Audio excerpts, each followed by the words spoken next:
Hey guys, tonight we're going back, way back, to a time when emperors ruled with iron fists, elephants wore armor, and moral enlightenment came only after a solid round of conquest.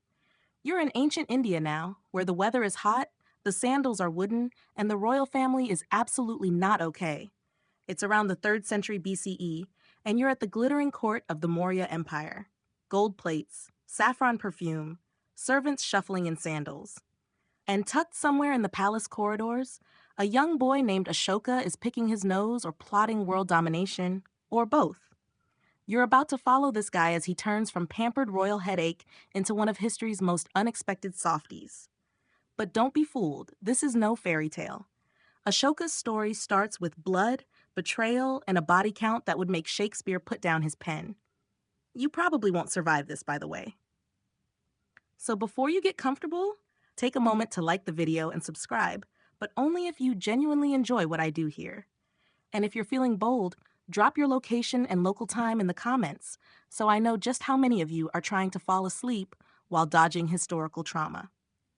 Now, dim the lights, maybe turn on a fan for that soft background hum, and let's ease into tonight's journey together. You sit cross-legged beside the Ganges, brushing a mosquito off your ear as you stare at the vast Mauryan palace glimmering in the heat haze. Founded by Chandragupta Maurya, Ashoka's grandpa, this empire stretches from modern-day Afghanistan to the Bay of Bengal.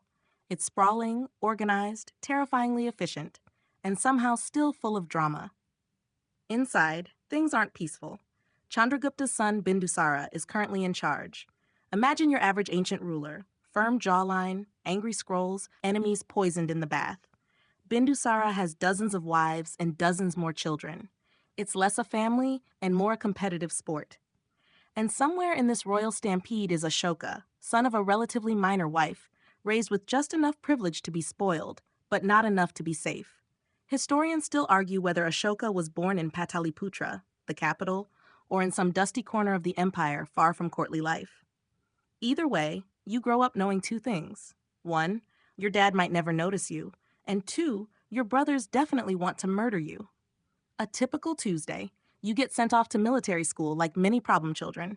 But surprise, you're good at it. Strategy clicks. You tame war elephants. You lead mock charges. One day, you're sent to handle a revolt in Taxila. Think of it like being told to deal with a province the way some people deal with spiders.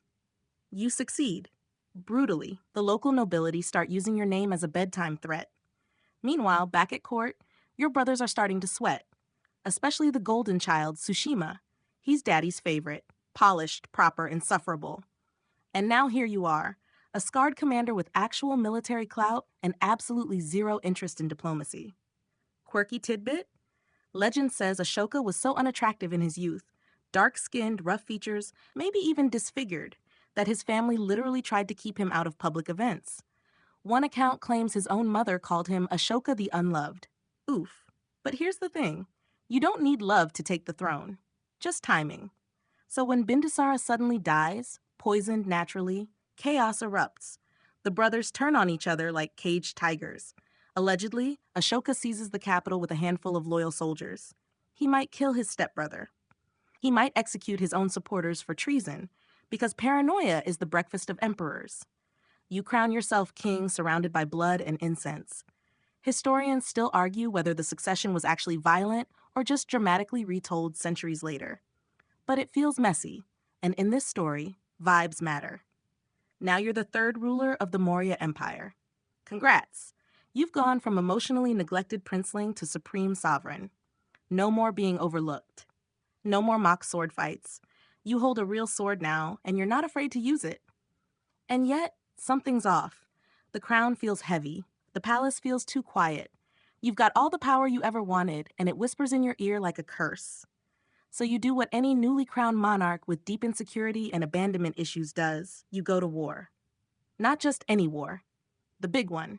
The one that'll carve your name into stone and send entire generations of school children into mild comas during history class. It's coming, but not quite yet. Right now, you're walking the palace corridors, getting used to the echo of your own footsteps. You're sitting in court, making decisions that affect millions. You're watching birds fly over battlements and wondering why you don't feel victorious. and somewhere in your heart, a place still crusted over with ambition and bloodlust, you feel a tiny shift, a splinter of unease, a hairline crack. You don't know it yet, but this will be your legacy. Not the blood, not the battles, but what happens after. The gentle edicts, the change of heart, the strange, sleepy peace you'll try to build on the rubble. But for now, you're just a freshly minted emperor with an itchy sword hand and a very long to-do list. You wake up on a mat that's much too soft for someone planning a conquest. There's incense in the air, a bowl of lentils on the table, and a stack of scrolls next to your bed that all say the same thing different, politely terrified handwriting. Please don't forget to rule the empire today. Being emperor is not a side hustle. You're Ashoka now. Full title, Devanampriya Priyadarsi. Ashoka, the beloved of the gods, pleasant to look upon, a bit optimistic given the childhood nickname, but we'll allow it. You're young, dangerous, and riding a wave of power that could drown an entire subcontinent. But it didn't start this way. You roll back the curtain of memory and stumble into a childhood more complicated than any moral fable. You were born into a palace filled with the sharp smell of sandalwood, the low rumble of plotting ministers, and the sound of doors closing behind every ambition you ever had. Your father, Bindusara, was powerful and distracted. Your mother? Not the empress. Just one of the lesser queens, possibly a dancer, possibly a servant, definitely someone no one invited to the big royal dinners. And you? You're the second son of someone who doesn't count. Historians still argue whether you were born in 304 BCE or sometime later. They also bicker over your mother's name, Supadrangi, Dharma, or just that lady, because even in history, moms don't always get the credit. What's certain is this: your early years are a strange mix of palace training and total emotional neglect. You're smart, maybe too smart. You're told not to speak unless spoken to. You're given tutors, horses, and the creeping suspicion that every sibling around you is just waiting for your first mistake. There are a lot of siblings. Bindusara may not have invented polygamy, but he certainly treated it like a competitive hobby. The most dangerous of the lot is Tsushima. He's older, handsome, smug, born of the chief queen and annoyingly good at looking princely during ceremonies. The kind of brother who corrects your pronunciation and your sword grip. You hate him instantly. So you train, you outstudy, you outmarch, you outfight. They send you off to the provinces to get you out of the way. Instead, you conquer them, first in Ujjain, then in Taxila, where a revolt has made the local governor cry into his curry. You arrive, put down the rebellion, and possibly burn a few things to the ground. Taxila learns two things. 1, don't rebel, and 2, Ashoka does not have chill. Here's your quirky tidbit. In Taxila, local stores say you built a hidden tunnel system beneath the city for emergencies, or secret parties. Historians aren't sure which. Back at court, your growing popularity with the military is making people nervous, especially Bindusara. He doesn't like how much the generals like you, or how much the people sing your name. There's a rumor he sends orders for your execution. Another rumor says his chief queen forged the order to protect Tsushima's claim. Either way, someone tries to kill you. And someone else, possibly a Buddhist monk, possibly your own mother, warns you just in time. You disappear from the capital. For 2 years, no one sees you. In royal terms, this is called a red flag. You're not just sulking. You're building alliances. You're sharpening your strategy. You're making a mental list of who gets exiled and who gets buried. Then Bindusara dies. Cue the world's least civil succession war. You move fast. Storm the palace, kill the guards loyal to your brother, seize the treasury. Some say you killed Tsushima with your own hands. Others say you burned him alive in a charcoal pit. Because why not go full opera? Historians still argue whether the fratricide was as dramatic as legend says, or if it was mostly staged for effect. What they do agree on is that at least 2, maybe 3 brothers died mysteriously within a week of your return. You purge the court like you're spring cleaning with a flamethrower. Ministers who spoke too fondly of Tsushima disappear. Courtiers scramble to rewrite their family trees to include distant Ashokan cousins. One account claims you executed 500 advisors just to make a point. The point? I'm in charge now. It takes 4 years of this mess before your coronation becomes official. You've been ruling the empire, but now you're finally emperor. The ceremony is lavish. Golden elephants, flower petals, priests chanting so hard they pass out from the incense. You're dressed in silk, weighed down with jewels, trying not to yawn through the endless rituals. The moment feels grand, but not personal. You fought, clawed, and bled your way to the throne. And now you're just another guy sitting under a parasol trying to look divine. The thing no one tells you about becoming king? It doesn't fix anything.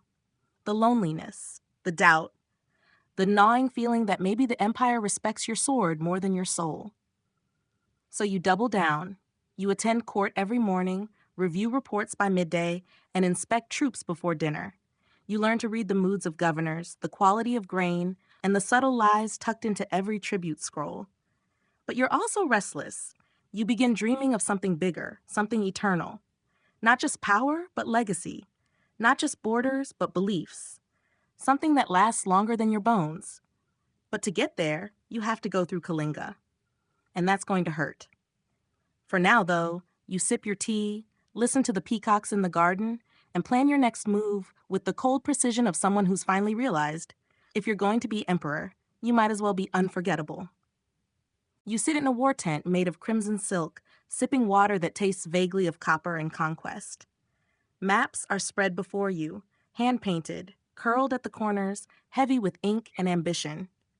You trace your fingers along the eastern coast of your empire, where the land of Kalinga taunts you like an unclaimed trophy.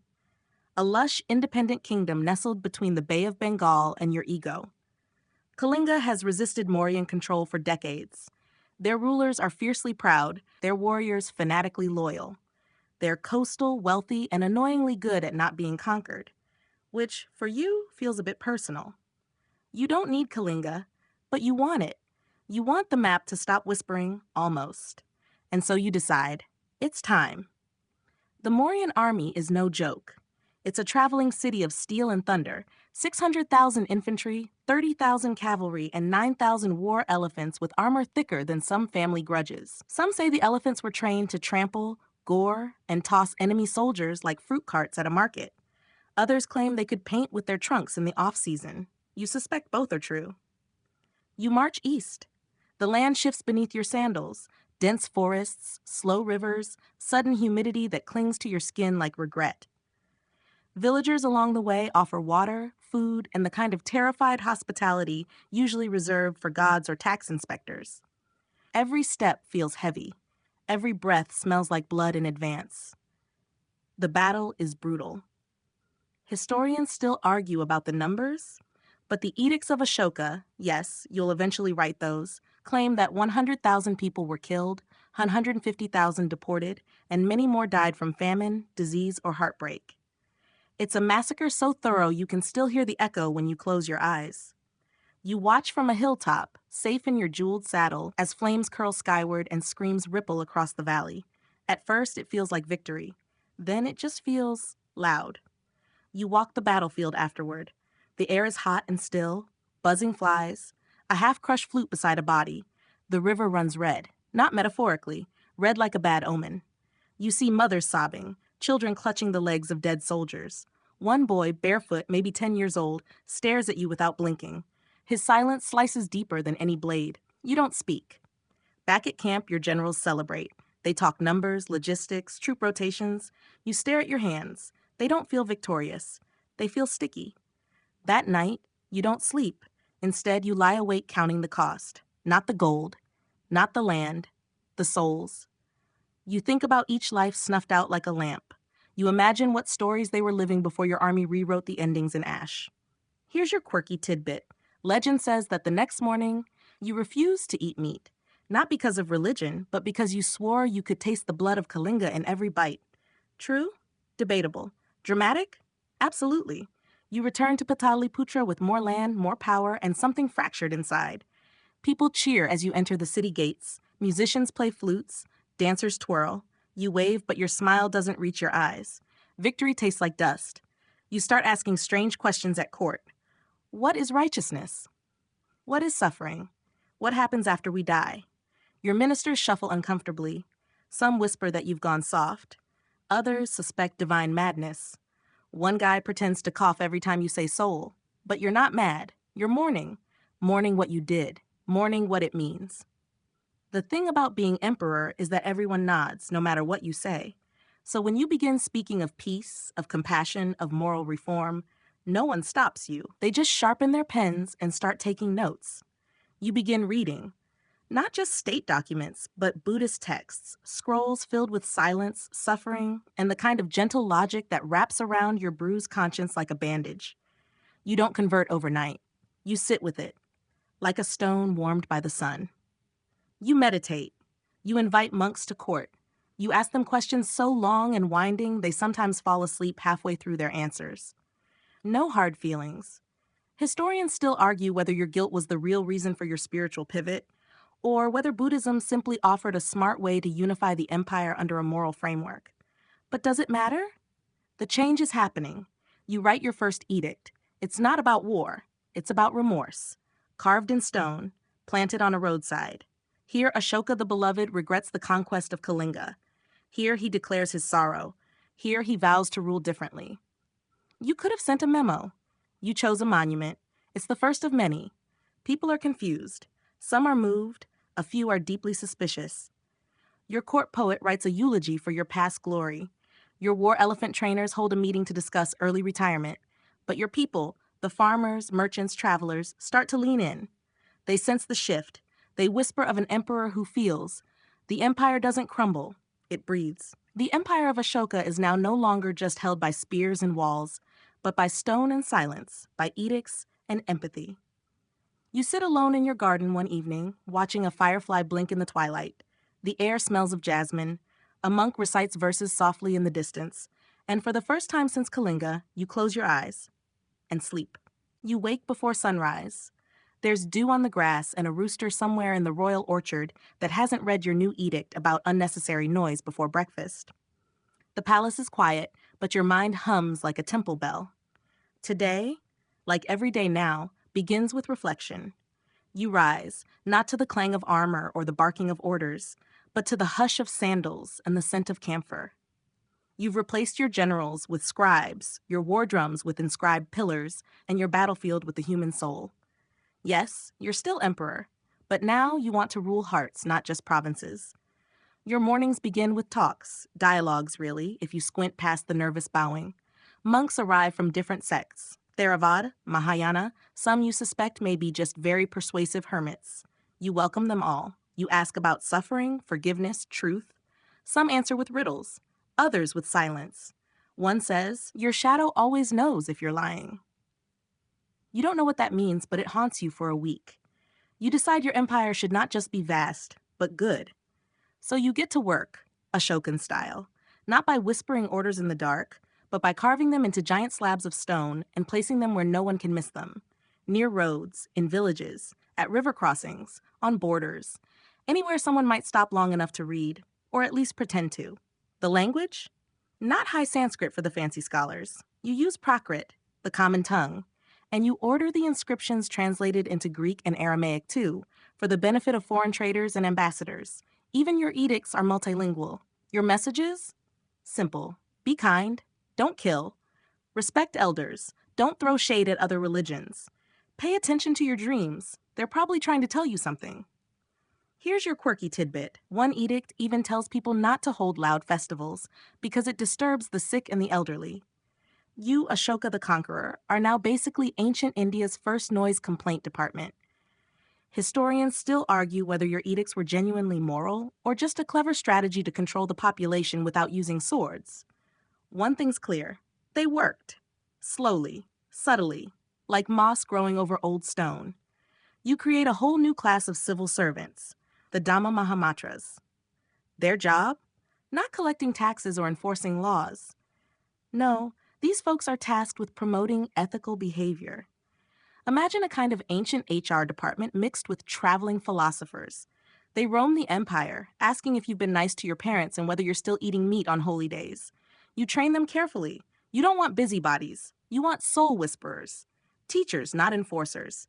Their reports start to come in. Fewer animal sacrifices, more tree plantings, villages resolving disputes through dialogue instead of duels. One district even forms a youth group to clean wells and chant Buddhist slogans. You smile. You also fund hospitals, not just for humans, but for animals. Yep, you become history's most famous emperor to say, let's make sure the parrots get their medicine too. You order wells dug, trees planted every 8 kos, that's roughly 15 kilometers, for shade, and rest houses along major roads. You invent what might be the world's earliest concept of highway hospitality. Your empire becomes a place where tired travelers don't just collapse, they recover. And still, you aren't satisfied. You write more edicts, each one gentler than the last. You don't just tell people what's wrong, you explain why.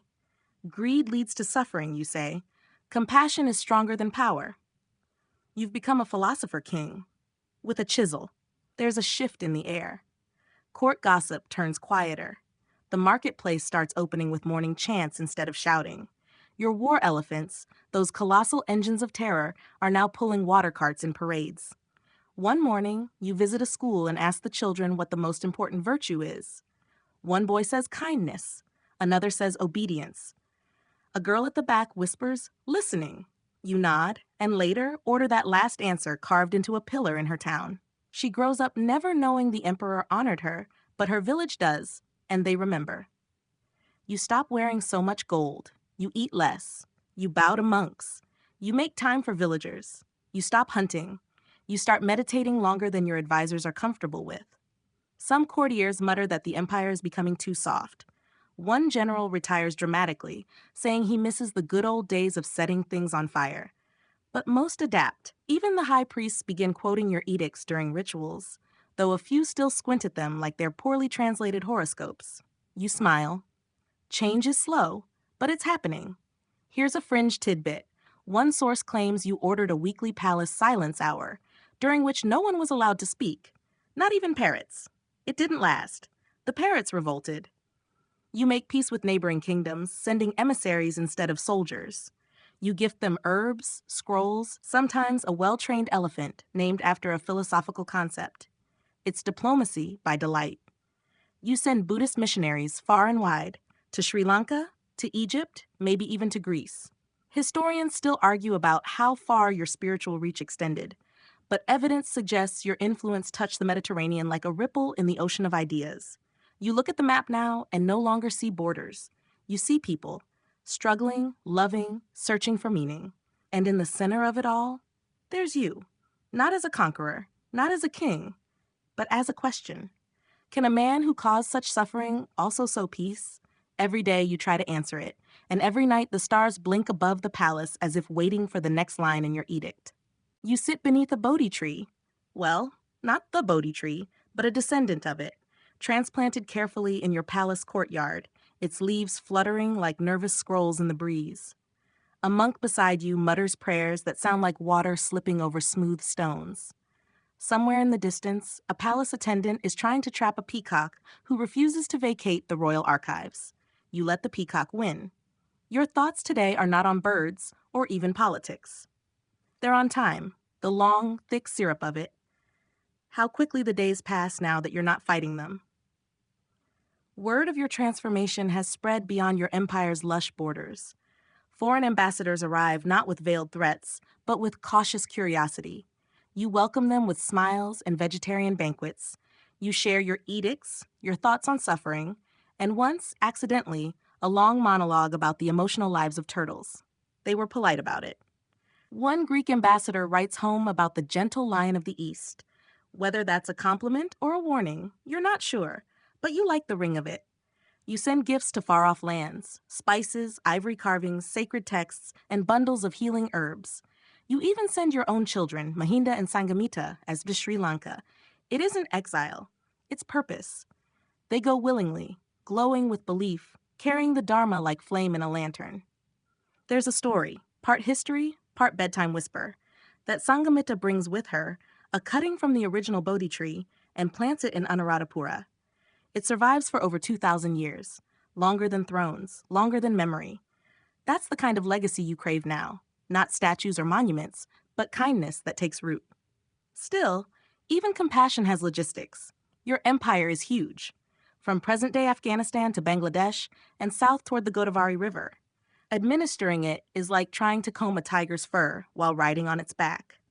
With your new peaceful agenda, you don't have fear as your leash anymore. You have policy, patience, and a surprisingly well-organized bureaucracy.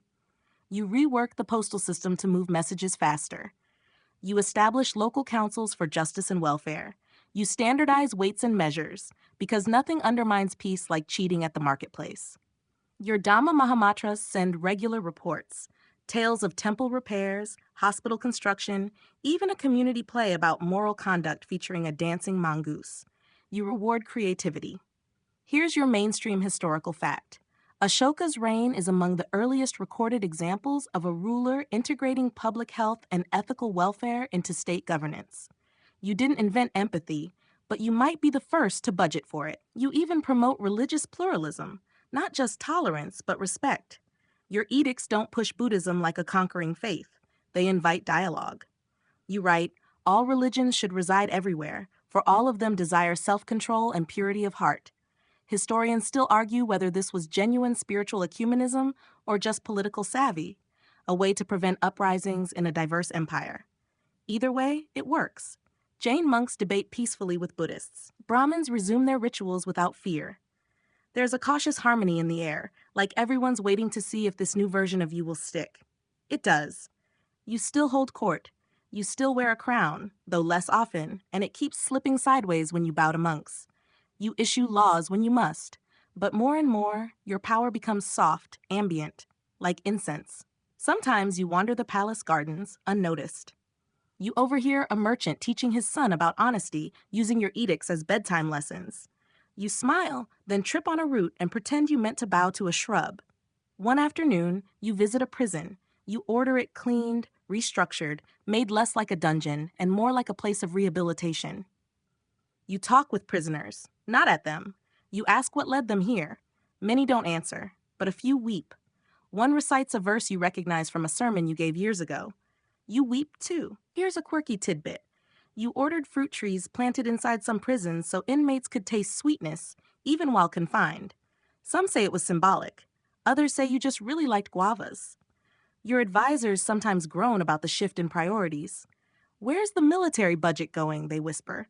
You just point to the new hospital wing or the sanctuary for blind deer. Empires are supposed to be loud, dominant, imposing. But you're building one that hums, that listens, that rests like a village beneath a full moon. You begin collecting stories, fables, parables, tales of wise animals and foolish kings. You commission them to be copied and shared across the empire. You understand now that stories outlive even stone, that a single well-told tale might guide a child better than 1,000 rules. You've gone from conqueror to curator, from warlord to gardener. And yet, some part of you still hears Kalinga. At night, when the palace is silent and your bones ache in the long hush before sleep, you sometimes whisper apologies to the wind. You imagine they reach those riverbanks, those ghosts. You don't expect forgiveness, but you keep trying. Your edicts begin to reflect more of this vulnerability. Less proclamation, more confession. Less instruction, more invitation. The people feel it. So do the animals, probably. The palace goats start sleeping near your chamber again. Here's an open scholarly debate. Some say your transformation made the Mauryan Empire weaker, that your pacifism led to a loss of control after your death. Others argue that your reforms delayed collapse, softening the cycle of violence that so often follows strong rulers. No one agrees. You don't try to control your legacy. You just keep carving stone. And so the empire breathes, like lungs filling with new air, roads stretch like veins. Edicts bloom like flowers on iron trunks. A gentler way pulses through everything, even you. You're sitting in your elephant-drawn carriage again, not a war beast this time, but a kind old girl named Sujata who responds to flute music and occasionally sneezes on monks. You're on one of your long tours of the empire, and honestly, you've gotten used to the bumpy roads and the way the villagers look at you now, not with fear, but with a weird mix of reverence and curiosity, like you're some holy man who wandered into the wrong job interview. The sun bakes the earth into a cracked tapestry as you pass rice fields, mango orchards, and roadside shrines. Everywhere you go, there's a pillar. Not just a slab with text anymore. These are grand, polished sandstone statements topped with lions or bulls or wheels. They rise like solemn bookmarks in the story of the land. You pause at one. The inscription reads, "All men are my children. Just as I wish for my own children that they may obtain welfare and happiness both in this world and the next, so do I wish for all men." That one still makes you emotional. You try not to let anyone see, but Sujata notices. She flaps her ears in sympathy.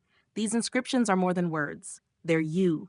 They're your regrets, your hopes, your transformation fossilized into the very landscape. No more imperial decrees barked from balconies. No more bloody battle standards. Just quiet wisdom in stone. You've got over 30 major edicts by now, and more minor ones scattered like seeds in the wind.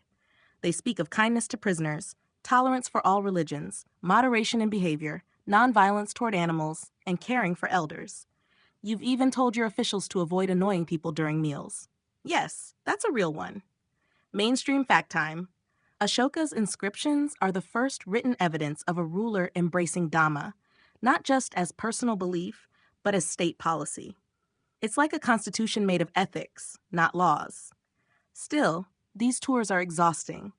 The roads may be smooth where your engineers have done their job, but your knees weren't designed for royal introspection at this scale.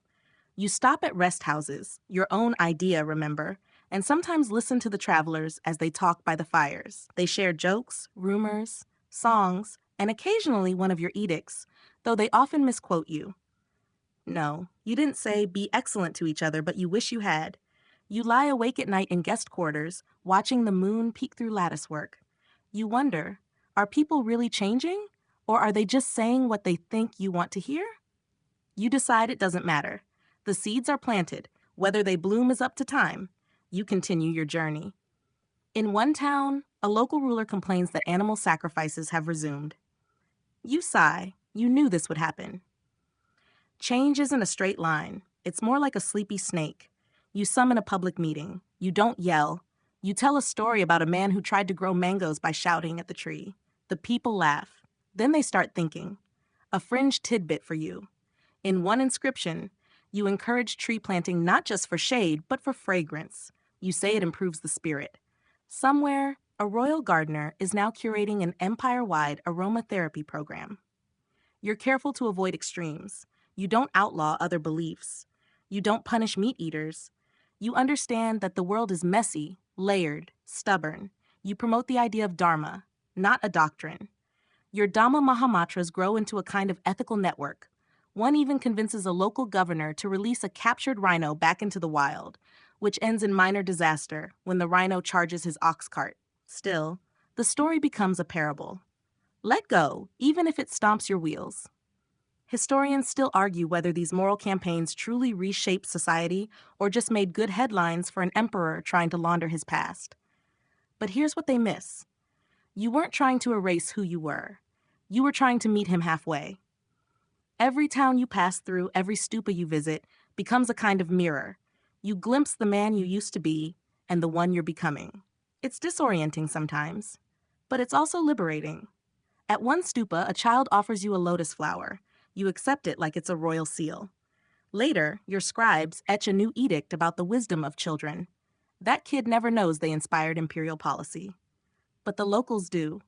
And suddenly, every child in the village starts quoting Dhamma with suspicious accuracy. You arrive at Ujjain, once your father's post, now a blooming center of philosophy and trade. You visit a medical school there and fund its expansion. You ask if they know how to heal guilt. They offer ginger root and warm milk. You drink both. You draft new pillars, some now not for humans, but for animals. No joke. You order sanctuaries established for deer, birds, even fish. The fishermen are grumpy. The birds are thrilled. One eagle apparently takes up permanent residence above a temple and becomes known as Ashoka's Eye. You never confirm this. You just enjoy the legend. There's a weariness in your bones, yes, but there's also clarity. You finally understand what power is for. Not domination, not glory, but protection, to be the tall tree under which others can find shade. So you keep traveling. You greet farmers and monks, artisans and nobles. You speak less now. You listen more. You learn that a weaver can teach you as much as a philosopher if you ask the right questions. You notice that your guards have stopped wearing swords, that your couriers now carry scripture as often as messages, that your ministers no longer measure success in coin, but in peace. One day, while resting beside a lake, A duck waddles up and steals a scrap of mango from your hand. You laugh. You let it have it. That night, you dream of rivers. And when you wake, you order another edict. Something gentle. Something about letting go. You're back in Pataliputra now, and it's raining. The kind of soft, curtain-like rain that makes the marble floors of the palace echo with every dripping drop. You stand at a balcony, watching it wash over your empire's capital, as if the sky itself has taken up your hobby of cleansing old sins. The river Ganges churns below, a slow, steady ribbon that remembers every foot that stepped in it, including yours. Inside, someone's burning sandalwood. The smell follows you as you make your way to the council chambers. Your robes feel heavier these days, not with water, but with time. You've been emperor for decades now, long enough that children who once played in the shadow of your war elephants now send their own children to schools you built. You wonder if they know about Kalinga, if it's a story told in hushed tones or in textbooks. The courtiers rise when you enter. You wave them down. Formalities tire you now. You're more interested in reports about hospital conditions than border taxes, more intrigued by grain reserves than gold. One minister nervously brings up an increase in theft along the southern trade routes. You ask him what the thieves are stealing. Mostly food, he says. Then feed them, you reply. Mainstream fact incoming. Ashoka's administration created a robust welfare system for its time, including medical aid for humans and animals, road maintenance, wells, and even shelters for travelers. It wasn't perfect, but for the 3rd century BCE, it was revolutionary. You receive an audience with a Jain monk who comes barefoot and unblinking. He asks nothing of you, only blesses your commitment to nonviolence. You tell him you envy his detachment. He tells you detachment is just attachment in a robe. You'll be puzzling that one out for days. Your evenings are quieter now, fewer state dinners, more herbal tea. You've taken up gardening, though mostly in theory. A young assistant does most of the digging while you provide motivational humming. You talk to plants sometimes. They never interrupt. But peace doesn't mean stillness. Your network of Dhamma Mahamatras continues to expand. They now deliver not just edicts, but also education. You set up centers for learning, not only for monks and scribes, but for women too. Sangamita's mission to Sri Lanka inspired you. She broke norms with a smile. You figure it's time more daughters got scrolls instead of silence. Here's a quirky tidbit. One edict references the idea of teaching parrots to recite ethical verses, presumably to entertain and educate children. Whether this worked is unclear, but somewhere a bird was probably yelling, "Be kind to thy neighbor," while stealing grapes. In the capital, debate clubs blossom. Philosophers argue under banyan trees about the nature of mercy. Young people form groups to aid the elderly. A street performer begins doing morality plays with sock puppets made of banana leaves. You accidentally become the sponsor of one such troupe after laughing at their portrayal of you as a guilt-ridden potato. You let it stand. Because, well, fair enough. But not everyone's comfortable with the empire's softness. Some generals grumble. A few governors raise eyebrows at your overreach. There's an undercurrent of concern that the empire's losing its edge. You could be invaded, they whisper. You just smile and ask, by whom? Someone even more peaceful? Historians still argue whether your devotion to Dhamma left the empire vulnerable or whether it fostered an age of stability that endured long after your reign. Some point to the weakened military, others to the robust civic infrastructure. As usual, nobody agrees, but most concede you changed the game. In your private study, you begin writing more personally, letters to no one in particular, meditations on impermanence. You start leaving your seal off certain messages, just thoughts, unclaimed by power. Sometimes you reread your earliest edicts, the ones chiseled in the flesh of remorse. They're raw. You almost flinch, but you don't change them. Let the stone remember. You invite more artists to the palace now. Musicians, dancers, weavers. One blind singer performs a song about a king who gave away his crown to feed a starving village. She claims it's fiction. You know better. A fragile peace has woven itself into the fabric of your rule, not enforced, but encouraged. Not through threat, but through example. You don't need everyone to become a monk. You just need them to pause before they act, to reflect, to care. You begin receiving strange gifts from across the empire. A child's drawing of the lion pillar, shaped like a cat with a crown. A sculpture of a tree blooming from a skull, symbolic, the artist says. A batch of mango pickles from a village you once visited, with a note that reads, "No one steals anymore." Your legacy is becoming less about you, more about what you started. At night, you walk the palace gardens, now blooming under the moon. You watch a tortoise plod along the pathway and murmur, "Steady winds." You suspect the tortoise is unimpressed. But you're not chasing approval anymore. You pass a young monk practicing his recitations beside a pond. His voice is unsure. You sit beside him, offer him water, and gently correct his cadence. He doesn't know who you are. You like that. Here's something soft to carry with you. In your final years, you commission a pillar that simply says, "Let good thoughts come to all from every side." It's not fancy, not fierce, but it endures. You begin to fade. Not physically, not yet, but like a candle that's content to burn slower. You delegate more. You rest more. You think of your grandchildren, of the world they'll inherit. Not a world of wars and walls, but of bridges, of open doors. You still wear the crown, but only on holidays. Mostly you wear silence, and it fits. You're waking earlier now, not because you must, but because the birds insist. They perch on the high wooden beams of your modest retreat home just outside Pataliputra, chirping like tiny philosophers discussing the weather and the afterlife. You listen. You always listen. The palace is still there, of course, but you've made a habit of escaping it. You say it's for your health, which is partly true, but also the quiet helps. You need space to hear your own thoughts over the hum of the empire. Today you're reviewing letters, not from ministers or foreign rulers. Those go to your secretaries first. No, these are from everyday people. A potter in Vidisha thanking you for funding a flood wall. A girl in Taxila who learned to read under a Bodhi tree. A traveling healer with a recipe for elephant foot rot. You forward that one. Sujata will appreciate it. You sip warm milk with cardamom and let your gaze drift over the garden. There's a mango sapling you planted yourself. It's growing, a little crooked but determined, like your rain. You once conquered cities. Now you conquer your own impatience. This morning's edict is short. You dictate it slowly, making sure each word fits like a pebble in a pond. Contentment is wealth. Forgiveness is strength. Understanding is peace. It's destined for a pillar in a far-off village. Maybe no one will read it. Maybe someone will, and it'll echo for generations. You no longer demand results. You just sow. Mainstream fact? Here you go. Ashoka's inscriptions were written in multiple languages and scripts, Brahmi, Kharosti, even Greek and Aramaic. That wasn't just branding, it was accessibility. You wanted your message heard from Afghanistan to Andhra Pradesh. Historians still argue whether you truly grasped the power of communication or if your multilingual strategy was more political than philosophical. But the result was clear. You built one of the earliest models of state-driven public messaging. Less obey or perish, more ponder this while you eat rice. You rise from your cushion and stretch. The joints creak. You mutter something about reincarnation and better knees next time around. Word has come from the north. Your Dhamma Mahamatras are being well received in Gandhara. One even held a debate with a Greek philosopher.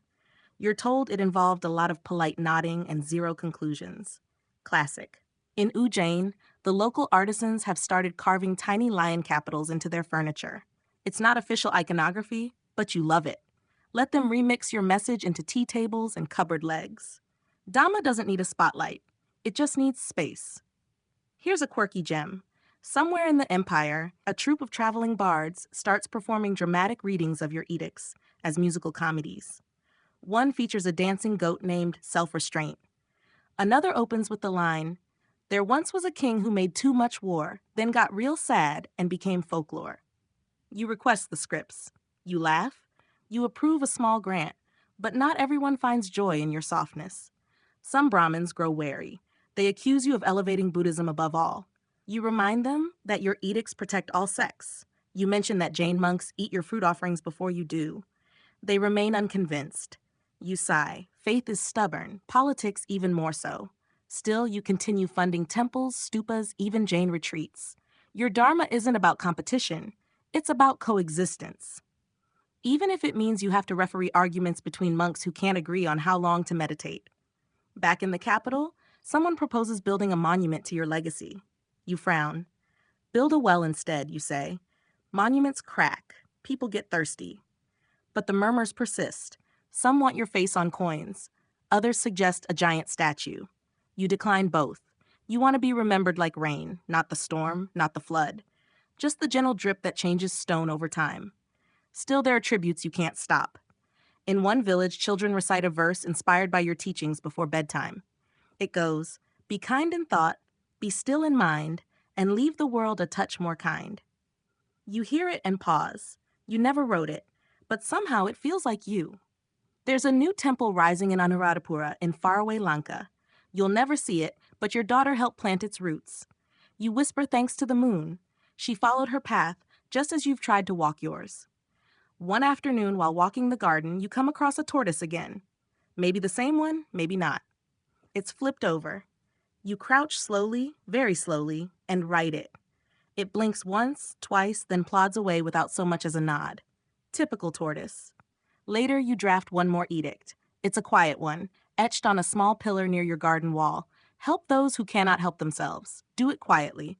You ask for it to be placed where travelers rest their feet, not in the center of town, not under a grand arch, just somewhere shaded where silence speaks. The sky begins to darken. A storm is coming. Not political, not spiritual, just weather. But you feel it in your bones. You stand by your mango tree. It sways a little in the wind. Still young but stubborn, you smile. A guard approaches. "Shall we head inside, Maharaja?"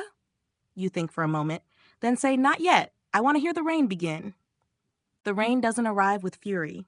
It tiptoes in, gentle, methodical, the kind of drizzle that blurs edges and slows the world. You sit under the tiled roof of your garden pavilion, one leg tucked under, listening. The drops bounce softly off lotus leaves, patter on the stone basin, and trail down the bark of your favorite mango tree.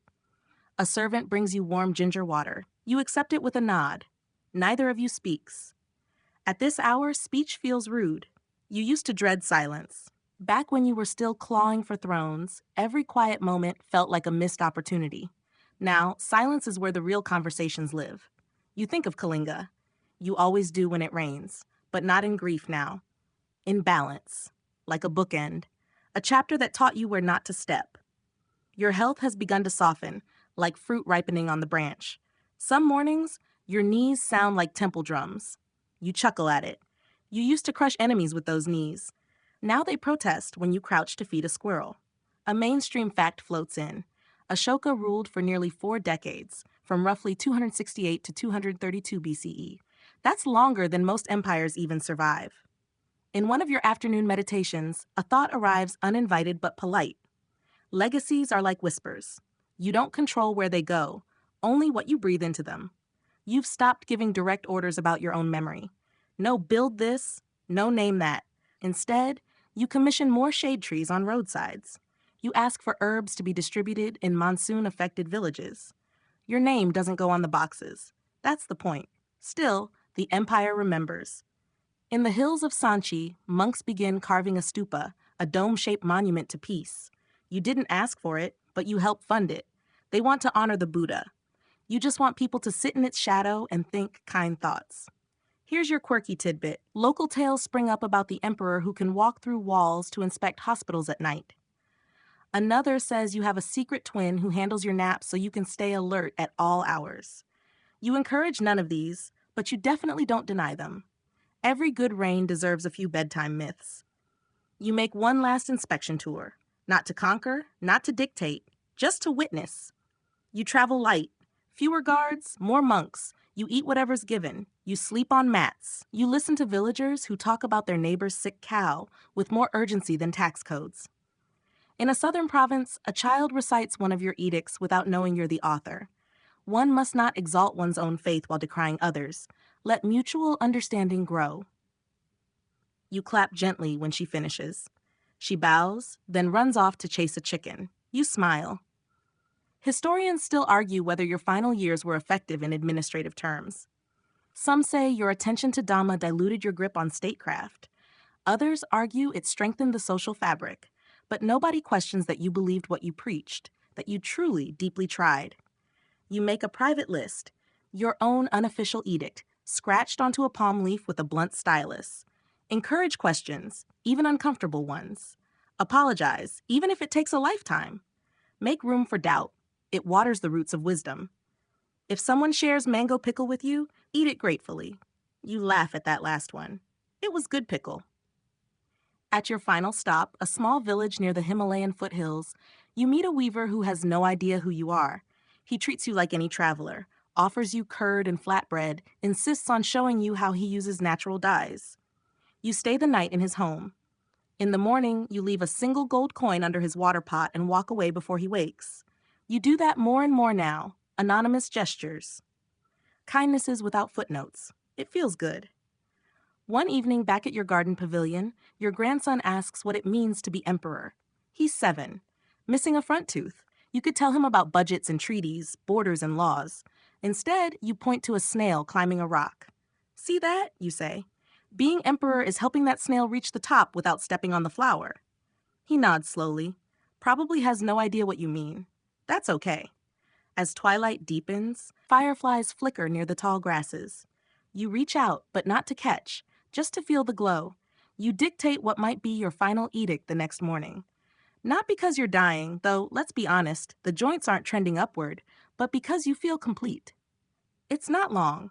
Just this. May all beings live without fear.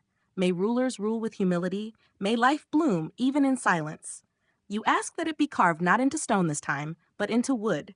A softer medium, one that bends with age. As you fall asleep that night, you dream not of elephants or wars, but of birds nesting in the crook of a lion pillar. And a tortoise. Always the tortoise. Crossing a road that never ends. You're quieter now. Not just in voice, but in motion, in presence.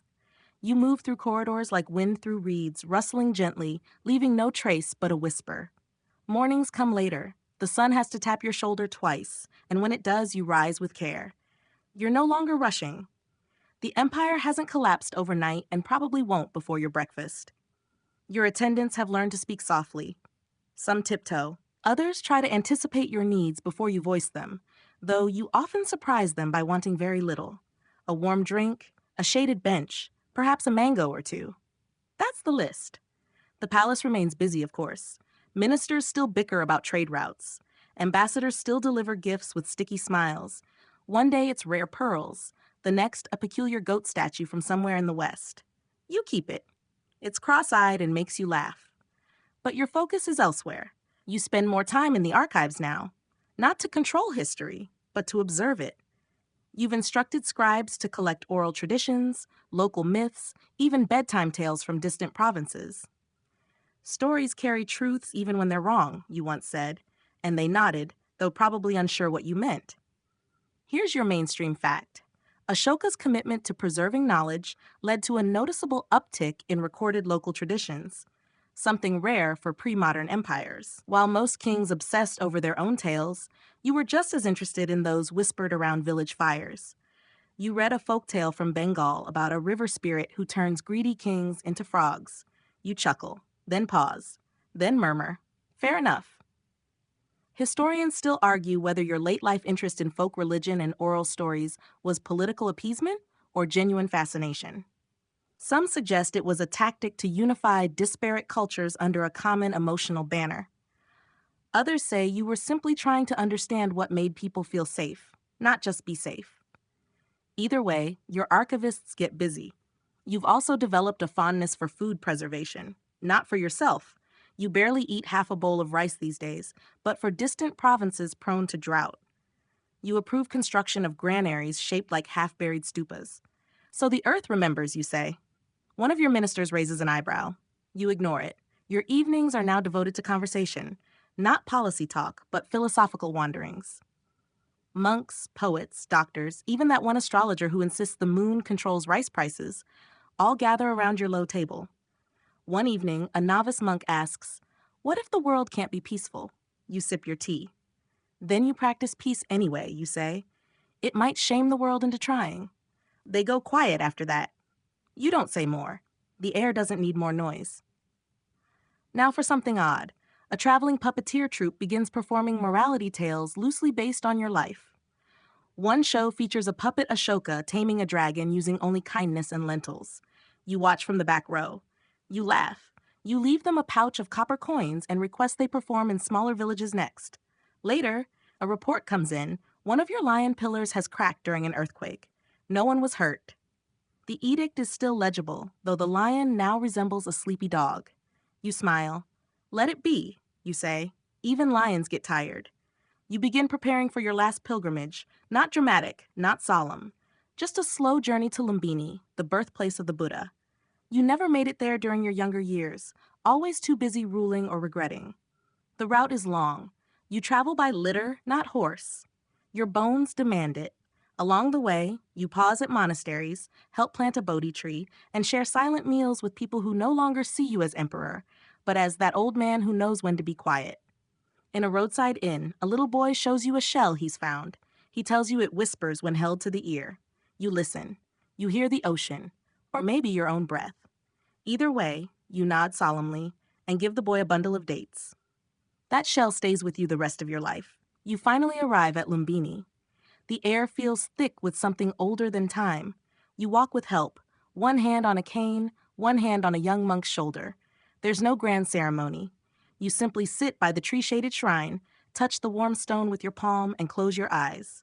Nothing miraculous happens. And somehow, that's perfect. You don't pray for salvation or victory. You just whisper, "Thank you." Whether to the wind, the soil, or something unseen, you're not sure, but you mean it. You stay there for a day and a night, then begin the slow journey home. On the return path, you dream in daylight. Fragments, mango trees, a lion's yawn, footsteps in sand. Sometimes you're young again, barefoot and stubborn. Sometimes you're just a smile in someone else's memory. You pass a group of children playing near a shallow river. One pretends to be the emperor. They argue over who gets to write the next edict. The scribe child says, "This one will be about birds," and not yelling. You grin. You don't stop them. You don't need to. Your work is already breathing through others. The empire is still large, still full of danger, complexity, contradiction, but you feel, quietly, deeply, that its heart is changing. Not fast, not loudly, but like a tortoise crossing a road. You begin to notice how much the world speaks when you finally stop trying to speak over it. Leaves make little decisions as they fall. Ants form processions that would put your courtiers to shame. Even the dust, especially the dust, has choreography. Back in Pataliputra, you no longer sit on the imperial throne. You prefer the window bench. There's a gentle bend in the wood from where you've leaned so often. It fits your shoulder now, like it was always waiting for you to slow down. There are still petitions. Of course there are. The empire doesn't nap just because you feel poetic. But you redirect most of them to younger officials, those who still enjoy a good spreadsheet. You begin writing letters, not to anyone in particular. You address them to those who come after. They're rolled into little scrolls, tied with twine, and placed in ceramic jars. Some you bury near roads. Others you slip behind wall carvings in temples. It's your version of time travel. Here's one. If power makes you loud, go somewhere where you must whisper. Another, don't mistake silence for surrender. Sometimes it's mercy. And another, be careful with stone. It remembers everything. A mainstream fact, Ashoka's later inscriptions, especially the minor rock edicts, grow more personal in tone, almost diary-like. Historians marvel at how self-aware they seem. It's like you were having public conversations with your future readers. Like us. Now, there's debate, of course. Always debate. Some scholars argue these late edicts were crafted by shrewd advisors to preserve your image. Others believe you truly dictated them from your garden chair, sipping bitter neem tea and grumbling about punctuation. You hope it was both. What's life without a bit of mystery? Let's toss in your quirky tidbit. You once requested that banyan trees be planted near rest stops so travelers could tie hammocks and maybe fall in love. Your horticulturist thought it was a metaphor. You clarified it wasn't. You just liked the idea of hammock romances. Sometimes former rivals visit. Old generals, retired governors, most come without pomp, just a walking stick and memories. You share meals, trade stories, and occasionally debate old strategies like senile chess players. One admits he thought you were mad when you embraced Buddhism. You raise a brow. And now? He shrugs. Still mad. Just useful. You both laugh for a long time. You start seeing signs, not supernatural ones, just signals. You hear them in the distant way your own name is pronounced by children who've never seen you. in how a village midwife quotes one of your edicts without knowing its origin, in the way a blind musician sings of mercy as though it's currency. You feel yourself receding from history, not vanishing, just stepping sideways. Making room. There's a new breeze in the palace. Your grandson, Samprati, is learning fast. He still believes all problems have answers. You envy that. One afternoon, you walk with him in the herb garden. He asks what was harder, winning an empire or changing it? You think for a moment. Winning was quicker, you say. Changing, that takes patience and gardening gloves. He doesn't get the joke. That's okay. You're planting something for his future, too. There's a small stone basin where birds gather to drink. You crouch to refill it. Slowly, carefully. The water shivers in your ladle. You wonder how many kings get remembered for this, pouring water for sparrows. Maybe not many. Maybe that's the point. Here's another fact you whisper to no one. You've stopped fearing death. It's not dramatic, not noble, just quiet, like a curtain being drawn after the show. The applause has long faded. You're backstage now, sipping warm barley water and untying your sandals. The dreams grow stranger. You dream of walking backward through your own life, past the lion pillars, past Kalinga's battlefield, past your coronation, back into your childhood. You dream of your mother humming a lullaby. You dream of shadows that bow to you, not because they fear you, but because they recognize your shape. One night, you hear a jackal calling from the hills. It sounds mournful. Then again, jackals always sound like they just missed the last train. You murmur, "Don't worry, you didn't miss much." You start giving things away. Your rings, your robes. A particularly nice pen made from peacock bone. Some go to relatives, some to servants. Some you just leave on benches or tree stumps for whoever might find them. You enjoy imagining the stories people will invent about how they got there. Maybe someone will say, "A king left this." Maybe someone will say, "A wise fool dropped it." Maybe someone won't say anything at all and just use the pen. Perfect. Your cat. Yes, you have a cat now. A stray who wandered into the palace kitchen has started sleeping in your lap. She purrs like a spinning wheel and refuses to be displaced, even for state visitors. They learn quickly. The emperor is currently engaged, your steward says. No one argues with the cat. You name her Tisa, after your brother, because she also used to glare at you from doorways. As you sit under the mango tree one last time, watching dusk drip across the sky, you whisper, "I hope I made it better." A single leaf falls, spiraling down beside you. You take that as a yes. You start the morning slower now, if morning is even the right word. Time is unbraiding itself, loosening from hours into something much softer. The sky has become your clock, its colors your only reminder that the world still cycles forward, even when you don't ask it to. You wake to birds arguing in the mango trees. One of them always wins. You pretend it's the same one each time. It helps. Breakfast is just rice gruel now. No spices, no salt, the physician insists. You miss tamarind, you miss street food. But you also remember how many stomach aches you gave yourself trying to prove you could eat like a commoner. One time, a spoiled lentil curry nearly ended your reign and your intestines. Lesson learned. You receive visitors lying down now, not because you want to, but because standing reminds your legs they've carried an empire's weight for too long. You greet them with a raised brow and a slow blink. It's regal enough. Let's drop in a mainstream historical fact. Toward the end of his life, Ashoka issued the Babru Edict, an especially introspective one, in which he personally endorses 7 specific Buddhist texts for study. It's the most intimate glimpse we get of his private spiritual leanings. Almost like a king whispering his bedtime reading list into the future. You reread those texts often. Not for the doctrine. No, you've memorized most of that. But for the spaces between words. The pauses. The gentle quiet where something holy lives, but refuses to shout. A young monk reads to you in the afternoons. He stumbles on the Pali sometimes. You let it go. The mispronunciations are charming. He reminds you of your son, Mahinda. Soft-spoken, curious, always chewing on thoughts like sugarcane. You think of Mahinda often. Off in Lanka, still preaching. Some days you envy him. Other days you worry. It's strange how a child can outgrow your reach, but never your heart. You also think of your daughter Sangamita. She's the one who carried the Bodhi tree sapling across the sea, roots swaddled like a baby.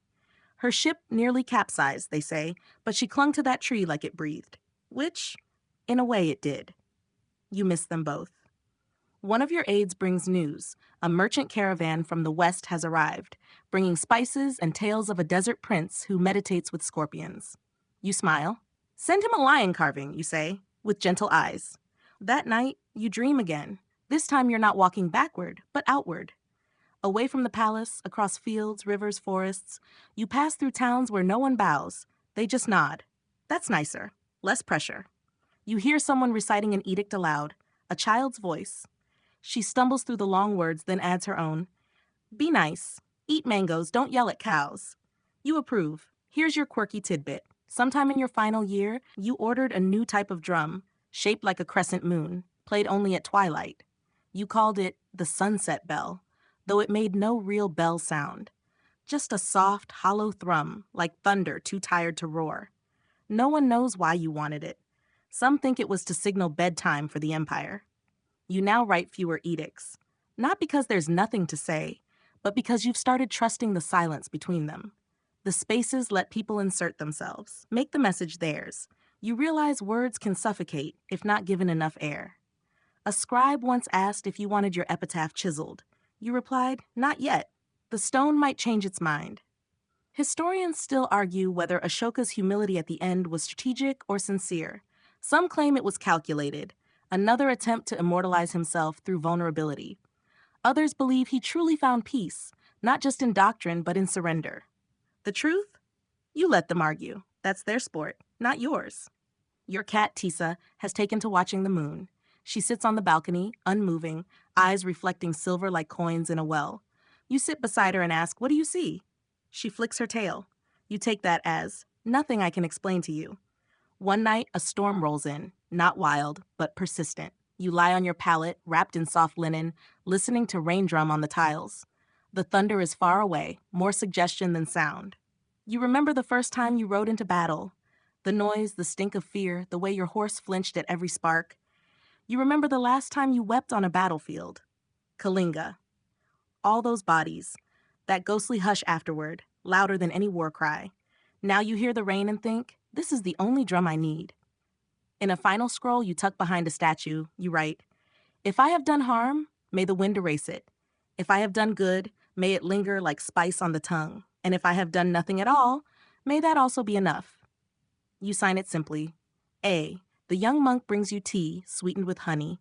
He chats about birds, about the orange flash of a kingfisher near the southern pool, about how some believe birds are messengers of departed souls. You sip and say, well, let's hope I come back as one that sings. He smiles, but there's a crease in his brow. He knows. Everyone does. Not because you've said anything, but because the palace feels slower now, like a candle burning just the rim of its wax. You don't feel fear. Not anymore. Just gratitude for the mangoes, for the mistakes, for the children who misquote you, for the cat who chose you, for the way rain sounds when it forgives the earth. You breathe deeply, not for the last time, but close. Evenings have become your favorite time. The air softens like velvet perfectly worn. Light spills sideways into the courtyard, gilding the stone lions and easing the sharpness of everything, even your bones. You rest beneath a column carved with fig leaves, touched by the sun's final breath. Everything here feels weightless, not frozen, but gently suspended. You recall the Sanskrit word antashunya, the stillness within. It's what monks seek through long meditation. You've wandered into it by sitting still and forgetting where you left your shoes. Tonight, a singer visits the palace, a wandering bard. His beard is wild, his voice gravelly like stones beneath a stream. He sings of gods and storms, betrayal and forgiveness, and a strange verse about a talking elephant who invents umbrellas. You clap anyway. You've always liked the odd ones. Later you ask, do you know any songs about me? He grins and plays a wistful note. Everyone knows songs about you, your grace, but the endings are never the same. You laugh. Good, let them argue over endings. A historical fact finds its place here. In your final years, you commissioned countless stupas, perhaps 84,000 across your realm. The number is likely symbolic, but it shows your devotion. You weren't content to spread Buddhism. You wanted to anchor it in the very soil, both physically and spiritually. One of your last stupas is humble. No marble, no gold, just clean brick shaded by neem trees. It stands by a well-worn road where travelers might pause to rest and offer a prayer, or a crust of bread. Both are sacred in their way. Here's an obscure detail. Near Sanchi, one stupa was tuned like an instrument. Its spiral steps rang with different tones when tapped. Pilgrims could hum along as they circled, turning devotion into music. Some say you tried it yourself and laughed when your voice cracked on the high note. Back in court, few ministers remain. Most have left to become sages or goat herders. The ones who stay are quiet. They see your silence not as withdrawal, but as welcome. One reads poems aloud each evening. Another knits. You never knew he did. He says it brings him peace. You nod. One day a child sneaks into the palace garden. She's muddy, lost, and missing a sandal. You ask her where she's from. She looks up. A place with frogs. You offer honey cakes and a nap. She accepts both. Later, her brother arrives in panic. You send them off with fresh sandals and a mango. A guard asks if security should be tightened. You say no, let the frogs send more. The garden has changed too. The banyan roots have thickened. The lotus pond is crowded with turtles. A bluebird has made a home in the tusk of an old lion statue. You let it be. You enjoy its sharp, bold song. Scholars still argue over your final years. Were they political exile or chosen retreat? Some describe a sage stepping away from power. Others think you were gently pushed aside by younger leaders. The truth? You laid down your burden by choice. Not in defeat, but with relief. Power had always been a heavy cloak. At last, you were warm enough to shed it. You began writing short verses, not decrees, not teachings, just reflections. One you leave on a windowsill. If you must rule, do so barefoot. That way, you'll feel the thorns before your people do. Another, scribbled on linen. I met a moth who mistook me for flame. We both left quietly, slightly confused. You don't share them. They're for you. Maybe someday, a curious servant will find them tucked beneath old robes. Rumor has it your cat is immortal. She still stalks the garden and stares at the moon like it owes her something. Some say she's your ancestor reborn. Others call her a guardian spirit. You don't say anything, but sometimes you bow to her, just in case. On one of your last walks through the palace, you pause by an aging fresco, faded and cracked. It shows a young prince on horseback, sword aloft. You recognize yourself, though the artist was generous with the chin. You tilt your head, then murmur, too dramatic. You take the long way back. Past the kitchens, where dough sizzles, past the library, where scrolls still smell of old debates, past the baths, where once you slipped and blamed a courtier for talking policy at the wrong moment. You return to your room as dusk turns to indigo. The oil lamp flickers, carrying sesame smoke. You sit cross-legged on your low bed. A young monk enters, sees your face, and places a quiet hand on your shoulder. No words, just presence. Outside, the garden breathes. Inside, you close your eyes and drift, not into sleep, but into something slower. Not silence, but a gentler sound.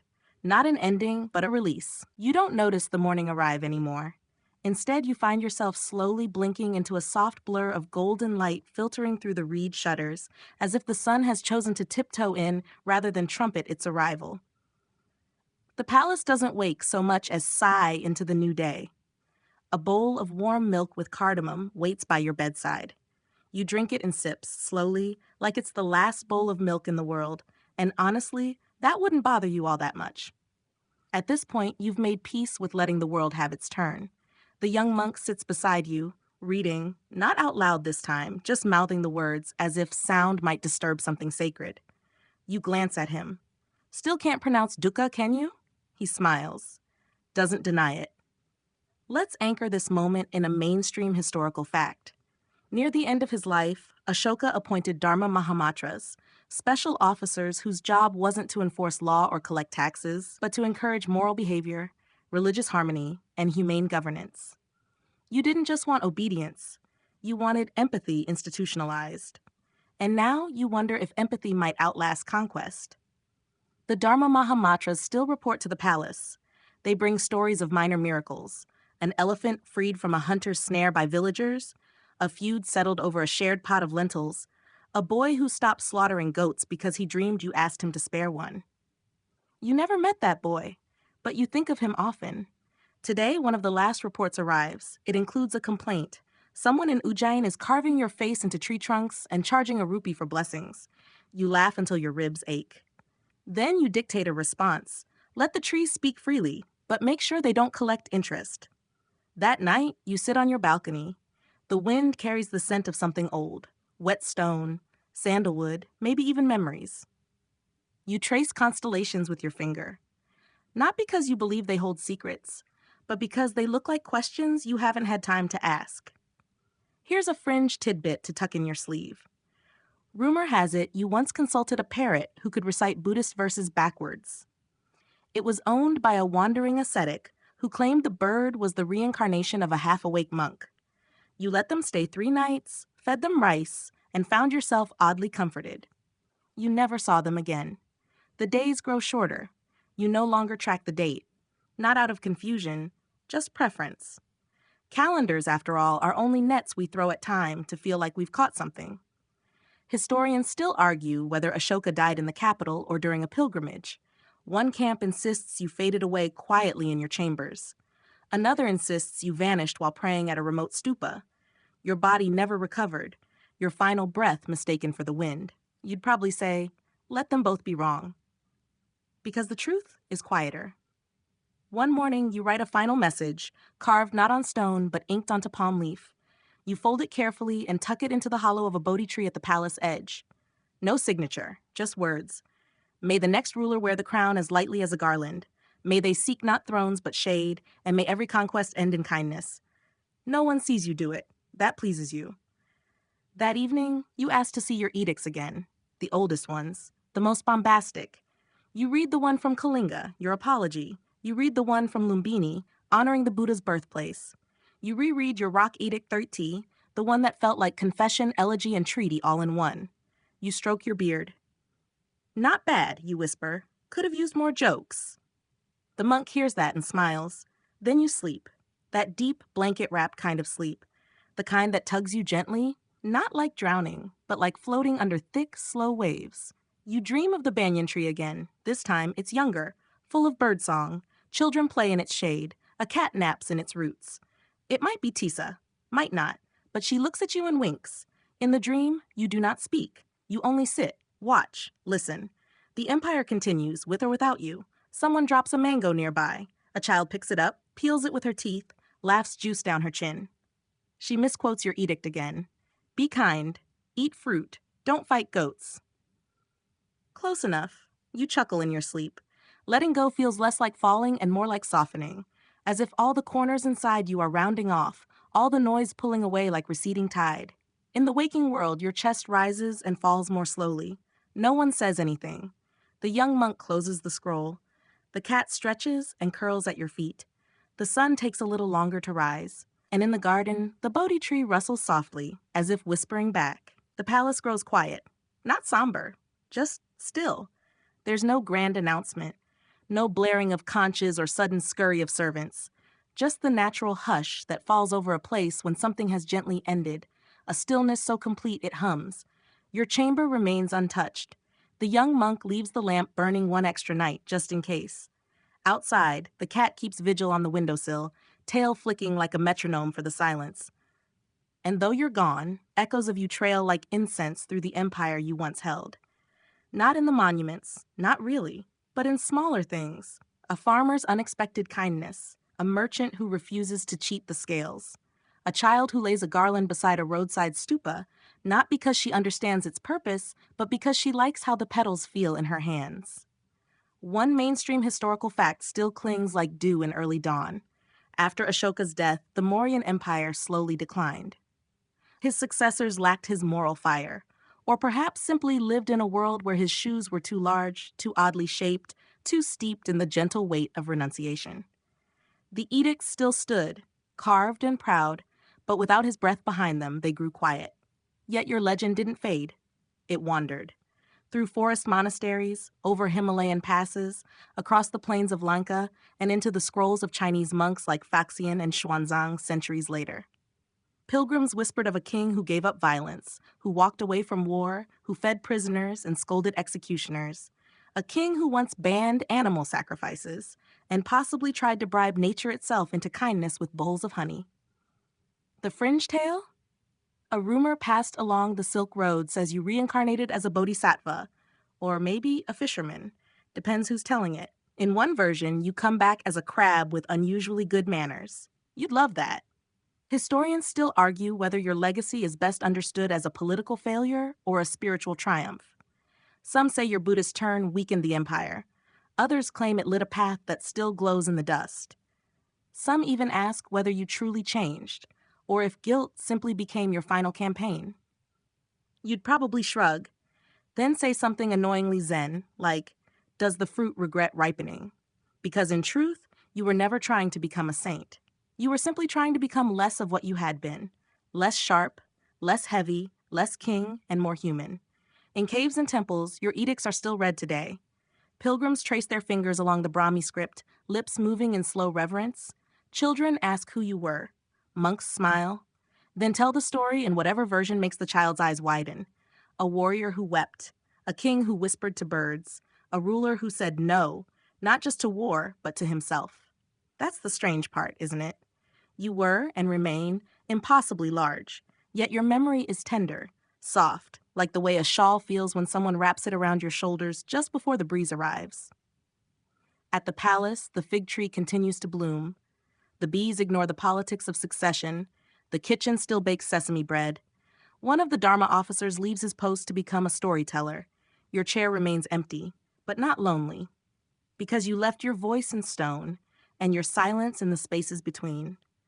And maybe that's the only afterlife a king should aim for. Not thrones in the clouds, but kindness in the cracks. So now, finally, let the story settle now. Let it sink softly into the cushions of your thoughts. The sun that once chased across the marble of ancient palaces has tucked itself behind the trees. The warmth lingers like the memory of a quiet smile, and the silence that follows is the kind that wraps around your shoulders like a worn, beloved blanket. You lie still, breathing a little slower now. The world doesn't demand anything of you here. Not action, not worry, not even questions. Somewhere, maybe in the distance of your mind, there's a fig tree. Its branches sway gently, stirred by a breeze that never hurries. A cat curls at the roots, purring low, and the leaves shift with a rhythm that matches your breath. Ashoka's footsteps are gone now, fading down a hallway of time. But his whisper lingers. Live with care, speak with mercy, rule only your own mind. That whisper folds itself into your pillow. You don't have to remember everything, just that even emperors sleep eventually. And now, so can you. The night leans in. The stars blink slowly. The story ends not with a roar, but a hush. And you, dear listener, are already halfway dreaming.